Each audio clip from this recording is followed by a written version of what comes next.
best budget phone out this year. CMF Phone 2 Pro. Search now on Flipkart. Rahul तेरी वजह से पूरा plan cancel हो गया। रहने दे। सुन, बडीज के साथ क्रिकेट स्क्रीनिंग का प्लान बनना फास्ट, सेम प्लान कैंसिल होना उससे भी फास्ट। उसी क्रिकेट मैच के स्कोर अपडेट्स ESPN क्रिक इन्फो पे मिलना सुपर फास्ट स्कोर अपडेट्स के साथ और भी बहुत कुछ मिलेगा। For fast scores and a lot more, download the ESPN Crick Info app now. The tournament only gets intense from here. We're hoping match number 8 has given the Asia Cup some much needed lift off, and by the end of match number 9 and 40 overs from now, we could see a 3-team finalist eliminated. Bangladesh are on the brink as they prepare to meet Afghanistan, who've had 1 week off since their own tournament opener and come into this with fond memories from the last time these two teams met in a T20I. That was a KG classic in Kingstown, where Naveen's skill, Rashid's wrist and Gulbadin's hamstring all combined to give Afghanistan one of their most famous triumphs. What happens as they go head-to-head this time? We build up to match number 9 on CMF by Nothing presents ESPN Crick Info Timeout, where we have the pleasure this evening of the company of Wasim, Jaffer and Abhinav Mukund. That's nearly 30,000 first-class runs in the studio between the three of us. And Wasim, Abhinav, both of you have been part of other recordings. You've been part of some of our special programming, which will be out for the world to see soon. And Abhinav today just shared an interesting anecdote with us about how you had told him that you see him being the guy who breaks your mark of first-class runs. And the next thing he did after that, soon after that, was he retired right at the same time as you. See, the best person keeps the record. Let's keep it that way. Wasim bhai is nice, synonymous with that. Yeah, but no, I genuinely believed, because he was young, he was getting runs every season. He was in good form, obviously. And I thought if he played another 7-8 season, he would have come close. But good for me. But life had other plans. Why didn't you play 7-8 more seasons? Life had other plans. Yeah. Well, we're glad, because you have pivoted in this direction, and now we get to have you here. Let's get into it. Ever so often. So yes, without further ado, this is a big game in particular for Bangladesh. They're on the cusp because they suffered an absolute hammering at the hands of Sri Lanka, and they have got the first strike, right? They have won the toss. They have elected to bat. There are lots of pieces of the puzzle to unpack, and we wait on team news. But the points table becomes of important note. And as I pick up my CMF Phone 2 Pro, just to look at some of the scenarios that could come into play, and there is reason for optimism. It might sound far-fetched, but we're going to take you through the points table and reveal how Bangladesh can keep themselves interested, or maybe even more than interested. As things stand, of course, the first thing is they have to win. They lose, and Sri Lanka and Afghanistan book their tickets to the Super Fours, and this group is done with a few matches still to play. But Abhinav Wasim, when we consider the scenarios, the net run rate, yes, they are miles behind Afghanistan, but that doesn't really matter. If they beat Afghanistan, they then need their rival Sri Lanka to do them a favor and beat Afghanistan, and that keeps them safe. But the interesting bit, if they can pull off a big win, and big here would mean 43 plus runs if they score 150, now that they're batting first, then net run rate goes ahead of Sri Lanka. In that scenario, whatever the result of the Sri Lanka-Afghanistan game, Bangladesh might actually be safe and go through. And I love all of these permutation combinations, and now that you've spoken about how I was on the other side of the fence and now I've jumped across to the media side of things, it's very nice to look at. But as a cricketer, you're generally not looking at these combinations before you approach a game. And the first thing for Bangladesh is they need to play decent cricket, because they haven't done that in the first couple of games at least. I know it was a decent win in their first game, but not their best. Afghanistan are a strong side. They've started well by winning the toss and batting first. That's the first tick box according to me. And secondly, you're not thinking 43 runs as you enter a game.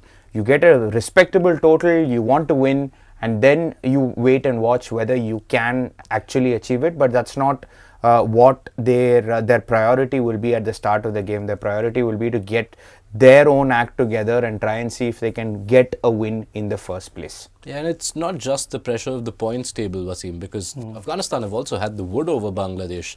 There was the T20 World Cup win last year in Kingstown, and even after that, the only cricket these two sides have played against each other was an ODI series, which was in Sharjah, where Afghanistan ran out comfortable 2-1 winners. Yeah. Yeah, I mean, on paper as well, Afghanistan does look a strong side.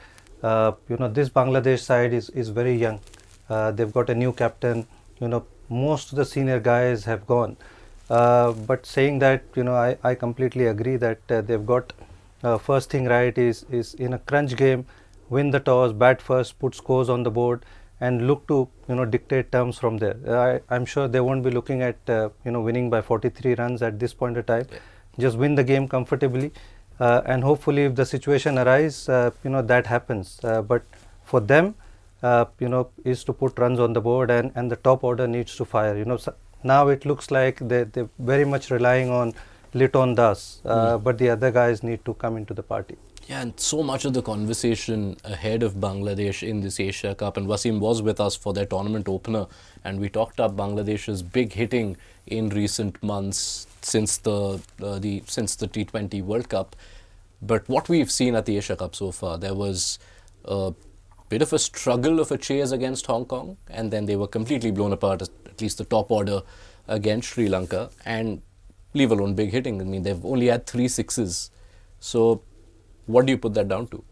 I think there have been a few challenging surfaces here at the Asia Cup, and it's very difficult sometimes for certain batters to adjust. They've predominantly played at home in the last couple of weeks, but as far as I can tell, it feels like the inexperience is coming through in trying to possibly go hard. You don't expect a side to play 2 maidens at the start of an innings, and that's exactly what happened for Bangladesh.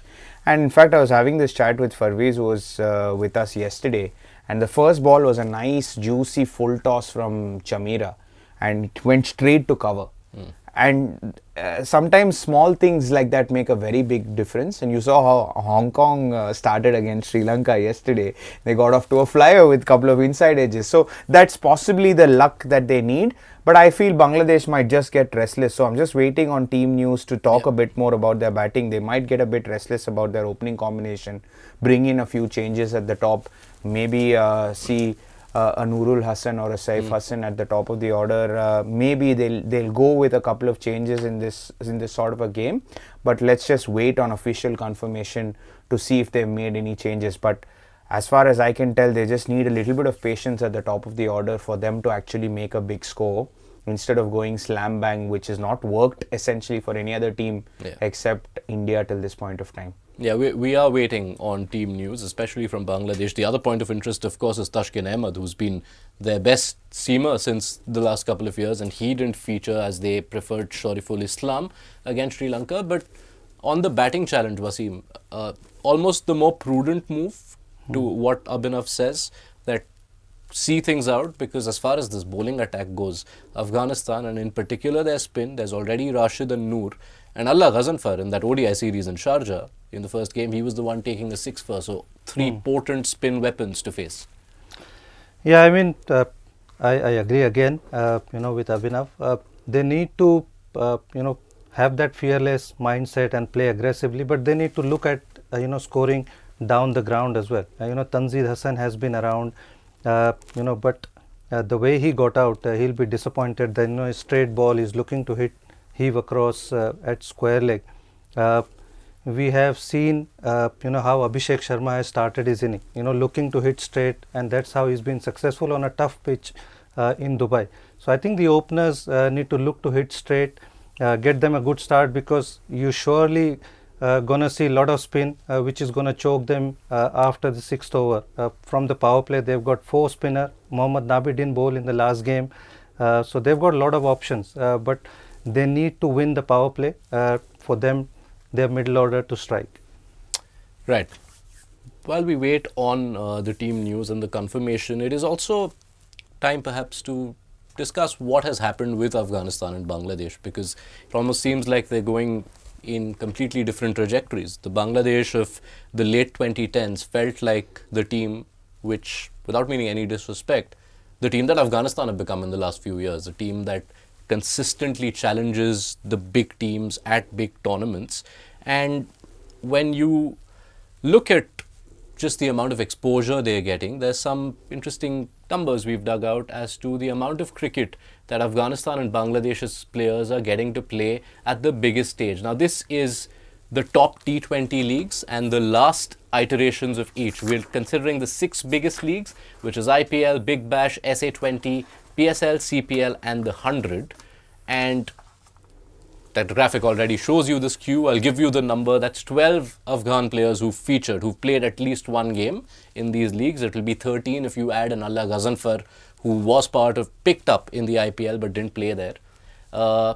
Or rather, Ghazanfar is already there in the 6, so that's 12, and only 3 from Bangladesh, one of whom doesn't even play in the format anymore, and Shakib Al Hasan. Abhinav, does this reveal part of the reason why there's so much of a gulf, an increasing gulf between these two sides? I think this is the way forward for any associate nation to go. We spoke about it briefly about UAE and how they've rubbed shoulders with all of these top renowned stars in the IL T20, because they're getting the exposure of having these big stars coming in, and the way they prepare, the way they play. IPL is what it is today because of the influx of foreign players, but also the younger players at one point just looking up to these players and thinking, oh, we're rubbing shoulders with these legends. But now if you look at it, we're equal, or we're even better than them, is what the mindset is. And I'm sure it will get there at some point. But Afghanistan players are too good. There are so many players in demand. Even outside of this, there are guys on the fringes, if you look at it in Afghanistan cricket, who don't even have gotten a debut in their national side, are being called up as replacement players in leagues around the world because they're so good.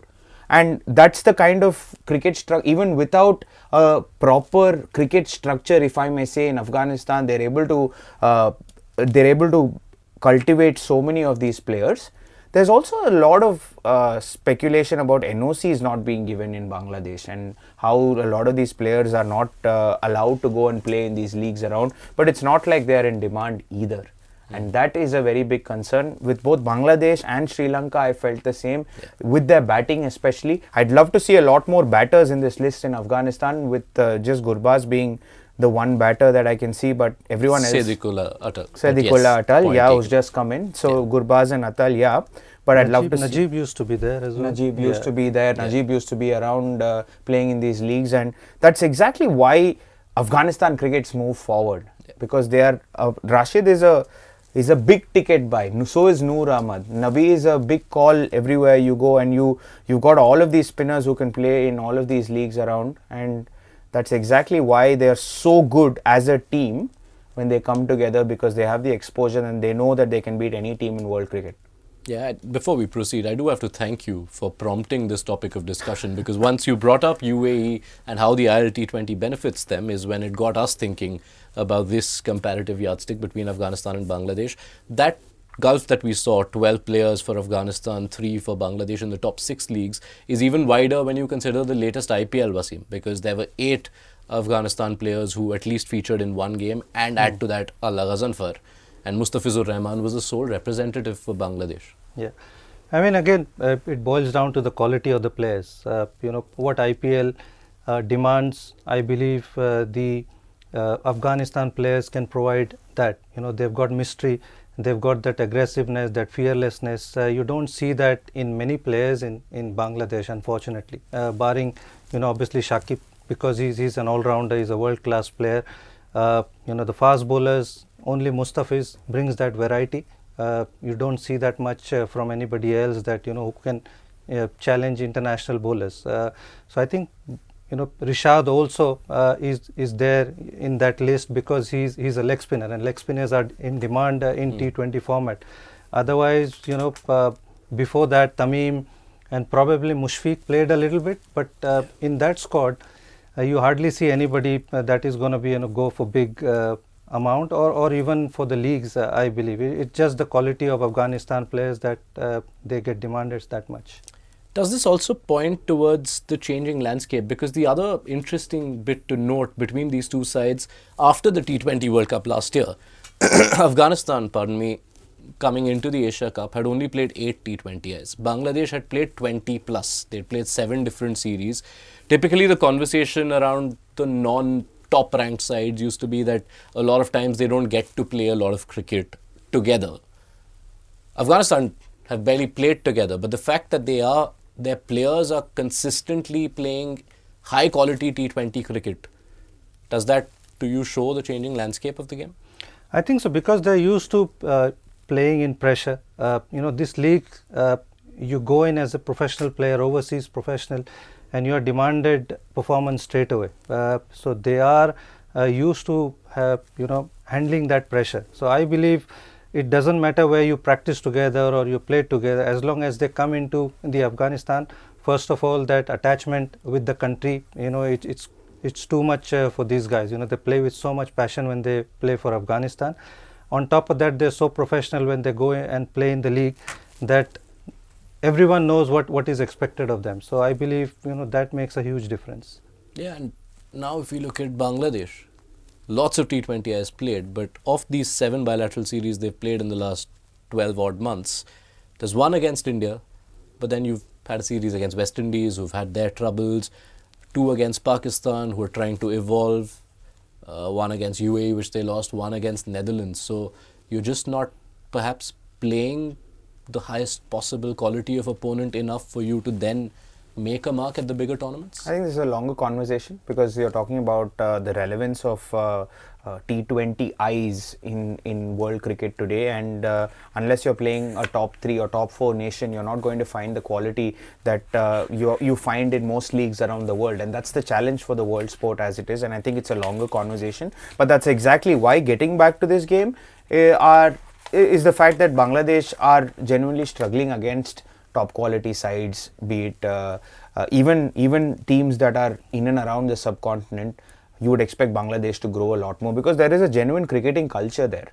There is a domestic structure, and there are multiple clubs that participate in a league. They've been around for a while. So unfortunately for them, they've never been able to produce the superstars that followed after. Even the 3 that you picked out, Shakib is retired. Yeah. Shakib doesn't play for Bangladesh anymore. Tamim doesn't play anymore. Mustafizur, all the big boys don't play anymore. So who are the next superstars of Bangladesh cricket?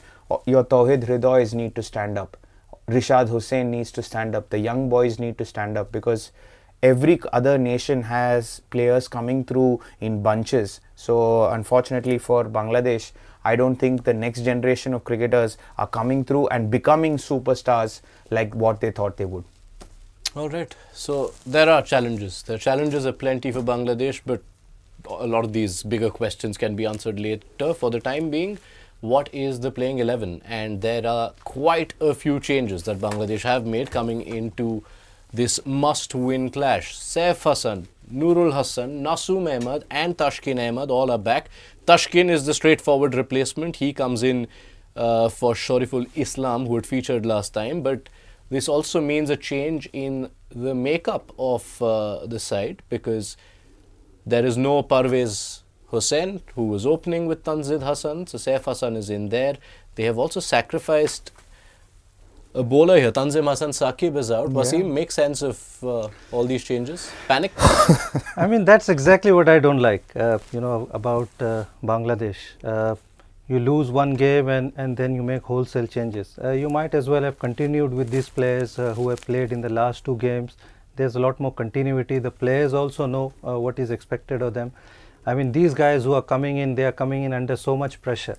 Taskin, I was surprised why he was not played in the last game. Having played the first game, you generally against the associate teams, you play a team that is going to play against the main team. So I was surprised he played that game and then he was dropped and Shariful was picked. But all the other changes, I'm actually very surprised. Yeah, I'll allow you to take your stance on these changes. We'll just pull that lineup up again, because can confirm the 4 exits. There's Parvez Hussain, there's the 2 seamers in Tanzim and Shariful. There's also Mehdi Hassan, who was their spinner. So the spin combination remains the same. But this also means that in terms of your specialist bowlers, Bangladesh had been going with 5. They now have just those 4, Yeah. and they will hope for overs from the rest of the lot. Saif Hassan can bowl a bit. Yeah.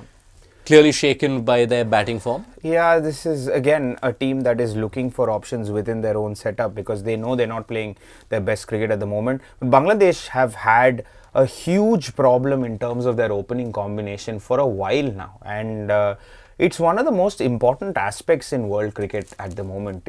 Every team in world cricket have a set opening duo, or the top 3 is almost fixed in every team you look at in a T20 setup, and Bangladesh are genuinely struggling because their starts or the lack of has been troubling them for a while, and they've tried these combinations throughout. It's not like the players who are coming in are fresh. They are players who have been tried and tested, and they're getting another go because of the lack of options.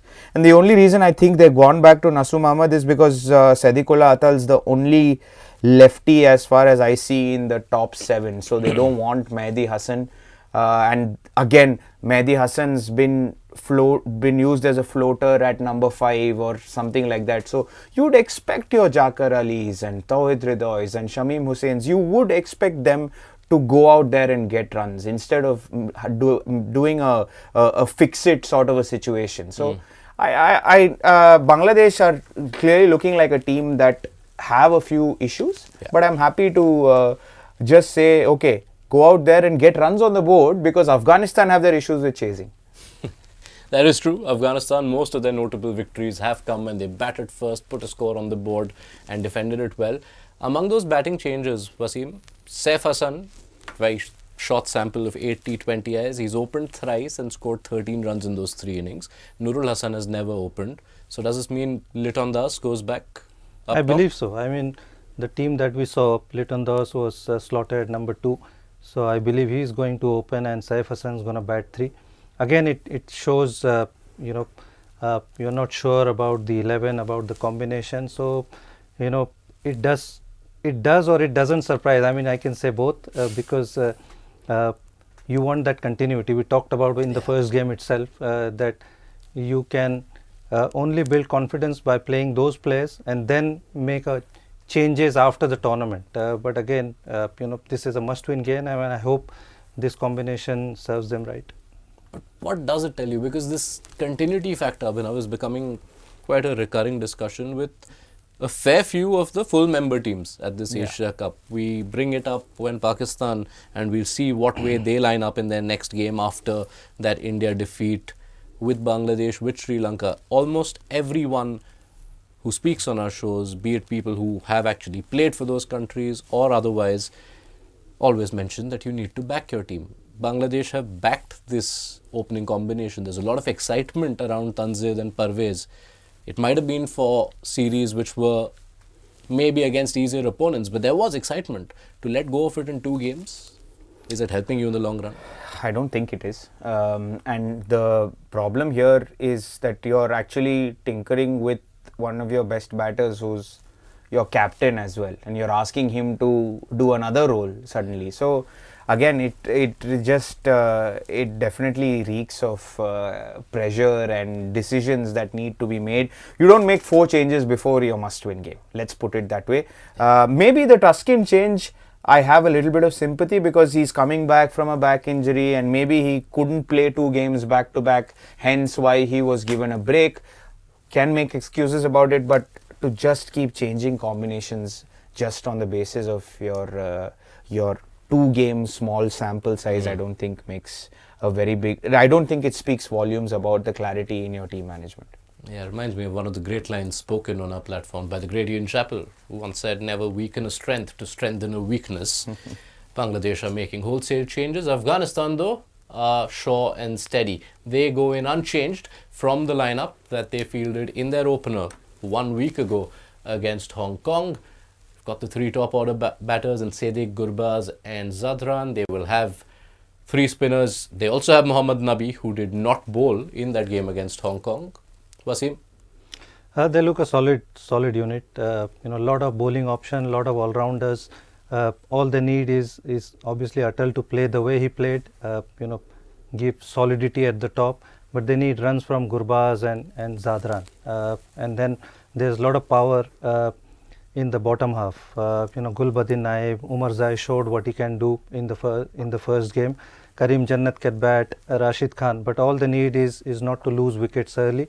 That will expose their middle order. Right. Thoughts, Abhinav? On Afghanistan, I think they're a solid side. They just back their strength, which is their spin. It doesn't matter about the conditions.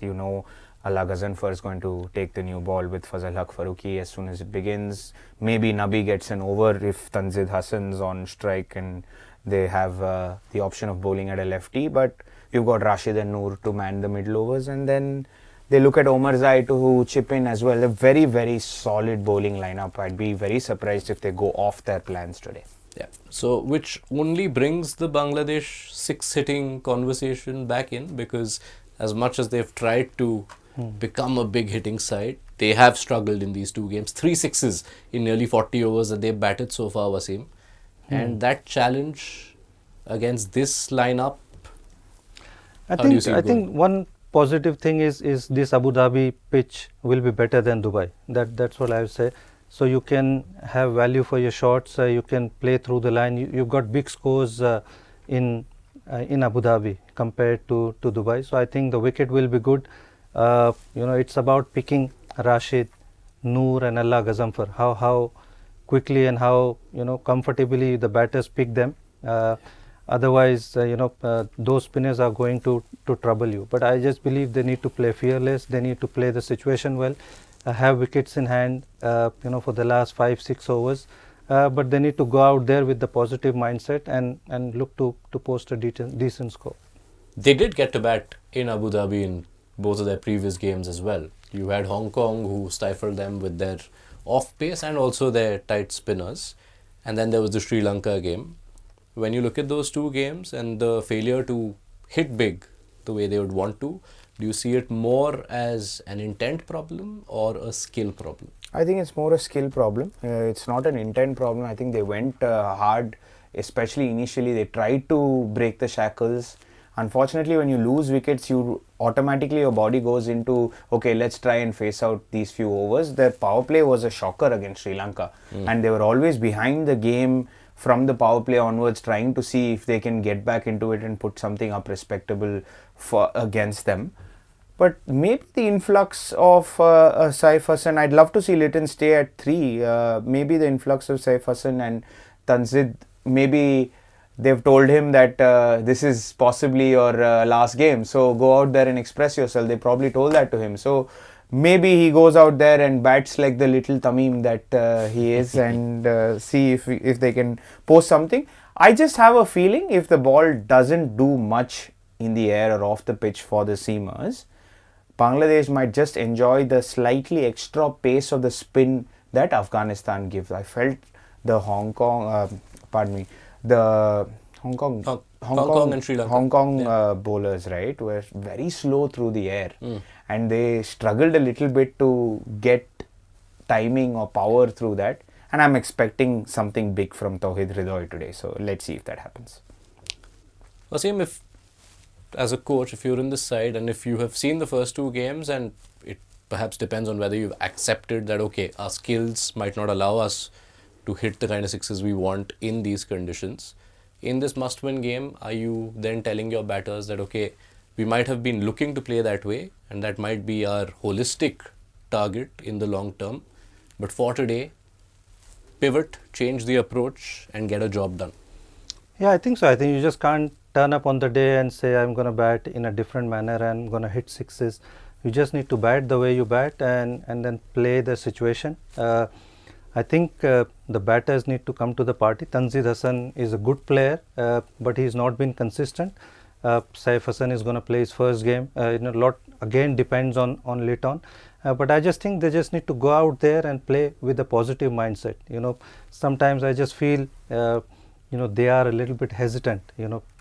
That's what stops them. Even in the last game, you lose 3 wickets and then you send Mehdi Hassan, shows that you are, you're not going with an aggressive mindset. Why don't you trust Shamim Hussain, Zakir Ali? That shows the mentality. I just feel they need to go out there, take the bulls by the horns. It will be a good pitch. Just go out there and look to win the game. The case for that balance between, being prudent, and is it even more amplified because of what you mentioned? Afghanistan, they don't have a lot of wins chasing, so you don't necessarily need to aim for a 170. Is this that kind of game? It is. Be realistic. You're thinking 165 is a very good total. 160 plus is what you're aiming at. And I think you need to keep wickets in hand. Whatever we've seen, a little sample size in the Asia Cup, I don't think you need to go hard at the top, especially if you're playing against Afghanistan. You put runs on the board and put pressure. Don't get bundled out for 120, because that is something that Afghanistan will get back. Put pressure on them, get 160 plus, and try and see if you can defend it. All right. I'm still waiting for our predictor to load up. But the good let's thing do it is, the other way this time. No, but the good thing is they've actually put Saif Hassan at the top of the order with Tamim. So which means Liton Das stays at 3, which I like actually. So they're not changing that part of it. Saif Hassan, what can we expect? We'll find out soon. Yeah, 3 innings as opener so far in T20Is, and he doesn't have a lot of runs. 13 runs in those 3 innings so far. While we wait for forecaster to load up, why don't you guys take first strike and give us your first inning score predictions? I'm actually going to go 149. 149. Wasim, Jaffer. Been on a hot streak so far. 155. 155. So you're going very close to what Abhinav says. I will wait on my CMF Phone 2 Pro what ESPN Cricket 4 forecaster has to say. We do have to wait one ball for our forecaster to load up. But 149 to 155, if it does end up being a score in that range, do you think that's a score that is good enough for Bangladesh to win? Very difficult, but I think this Afghanistan bowling going to pose some problems. Those 4 spinners, at least 3 of them, Nabi will definitely bowl to the left-handers. So I think it's going to be tough work, especially for the guys coming in. They are not in great form, so I guess Afghanistan will choke them a little bit. All right, and I can inform you, as I confirm on my CMF Phone 2 Pro, that Abhinav Mukund seems to have had a word with forecaster. 149 is what forecaster says. You are on the same page, because yesterday there was a gulf of 50 between you and forecaster. But and forecaster won. Correct. So I guess both of you are winning. So we will see where it goes. Wasim, Abhinav, thank you so much for kicking things off. We will be back at the end of this Bangladesh innings. Let's see where they finish, and can they pose a total which is enough to defend and keep themselves alive in the competition. Join us at halftime then on CMF by Nothing presents ESPN Cricket 4 Timeout.